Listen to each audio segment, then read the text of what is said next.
তোমরা কি জানো সবচেয়ে বড় মিসকিন কে? সবচেয়ে বড় মিসকিন কে? দরিদ্রকে? সাহাবীরা বলছেন আমরা তো মনে করি যার কাছে অর্থ সম্পদ কম সেই বড় মিসকিন। আল্লাহ রাসূল বলছেন ভুল। শোনো, সবচেয়ে বড় মিসকিন সেই ব্যক্তি যে ব্যক্তি পরকালে অনেক নেকি নিয়ে উঠবে, নামাজ, রোজা, হজ, যাকাত, উমরা, হজের নেকি, বিশাল বিশাল নেকি। এরপরে সে দেখবে সামনে মানুষ দাঁড়িয়ে আছে, কারো গীবত করেছে, কাউকে তহমত দিয়েছে, কাউকে অপবাদ দিয়েছে, কারো টাকা চুরি করেছে, কাউকে অন্যায়ভাবে জুলুম করেছে, কাউকে পিটিয়েছে, কারো সম্পদ লুট করেছে ইত্যাদি। তখন আল্লাহ পাক বলবেন শোধ করে দাও।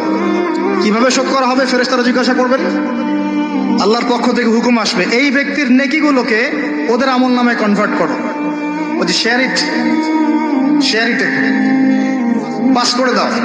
ওটা আরো বড় টেকনোলজি হবে ইনশাআল্লাহ তাআলা। বলার সাথে সাথেই আপনার নেকি আমার নেকি দেখা যাবে চলে গেছে, নাউজুবিল্লাহ।